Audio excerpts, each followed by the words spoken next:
আসলে উইকেটটা অনেক ড্রাই ছিল, তো আমাদের ভিতরে কমিউনিকেশনটা অনেক ভালো ছিল যে আমরা প্রথম ২-৩ ওভার কীভাবে খেলবো। তো ওটা খুব ভালোভাবে কামব্যাক করছি। দেন ব্যাক টু ব্যাক ওভারে আমরা বাউন্ডারি আসছে, তো এটার জন্য আসলে আমাদের পাওয়ার প্লেটা খুব ভালো হয়ে গেছে, অনেক ইজি হয়েছে জিনিসটা। আমি এভাবে চিন্তা করি না, আমি প্রত্যেক ম্যাচে চেষ্টা করি যাতে টিমকে ভালো কিছু কন্ট্রিবিউট করার। আগের যেটা হয়ে গেছে ওটা পাস্ট, ওটা তো আর ফিরে আসবে না, তো আজকে নতুনভাবে শুরু করার ট্রাই করছি। মাত্র খেলা শেষ হইলো, ইকুয়েশনটা এখনও আমার জানা নেই। আমাদের বোলিং যেরকম লাইন আপ ওয়ার্ল্ড ক্লাস বলার, সব অনেক এক্সপিরিয়েন্স T20-তে। তো আসলে যে স্কোরটা হয়েছে আমাদের বিশ্বাস ছিল যে আমাদের বলার এটা ডিফেন্ড করতে পারবে, তো অবশ্যই তাদের credit goes to the bowlers. এটা নিয়ে কিছু বলার নাই, চেষ্টা করছি টিমকে ভালো কিছু কন্ট্রিবিউট করার, যাতে যেহেতু এই ম্যাচটা আমাদের ডু অর ডাই ম্যাচ ছিল, তো চেষ্টা করছি।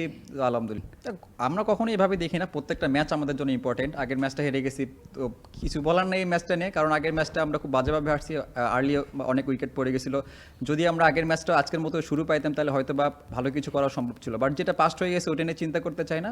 আমরা যখনই কোনো ম্যাচে নামি সবাই কিন্তু তার 100% দেওয়ার ট্রাই করি, সবাই ট্রাই করে, আর সবাই নিজের খেলাটা খেলার ট্রাই করে, আর সবথেকে বেশি হচ্ছে মাঠে এনজয় করাটা। তো আজকে যেরকম দেখছেন মাঠে সবাই এনজয় করছে আর কি, সবার ভিতরে এফোর্টটা ছিল যে বা ভালো কিছু করার, তো সেটা হয়েছে আজকে। এইরকম কোনো কিছু ছিল না আসলে। দেখেন, যদি আপনি তাদের নাম দেখে খেলেন তাহলে হয়তো অনেক ডিফিকাল্ট আমাদের জন্য, আমরা জাস্ট বলকে দেখে খেলার ট্রাই করছি, তো এই জন্য আমাদের জন্য ইজি হয়েছে জিনিসটা। দেখেন, নাসুম ভাই এর আগেও যখন নেদারল্যান্ড সিরিজ ছিল উনি কিন্তু এশিয়ায় ম্যান অফ দ্য ম্যাচ হয়েছে, তো এটা অনেক একটা দারুণ একটা মানে পজিটিভ জিনিস বলবো যে উনি যখনই 11-এ আসেন তখনই নিজের বেস্টটা দিয়ে বল করা ট্রাই করে। আজকে প্রথম ওভার যেভাবে করছে, প্রথম 1-2 ওভারে কিন্তু মানে খেলাটা অনেক দিকে আমাদের দিকে আসছে।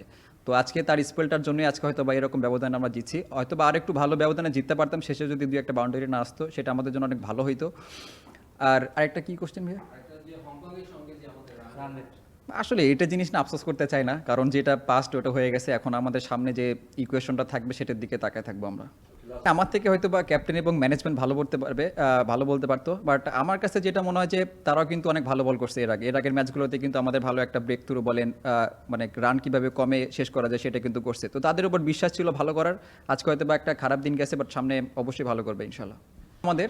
বাট হয়তো বা হইলে আমাদের টিমের জন্য ভালো হইতো, বাট হয় নাই তো কিছু নাই, কারণ আমাদের ম্যাচ এটা জিততে হতো, তো ম্যাচ জিতছি এটা সব থেকে বড় ব্যাপার।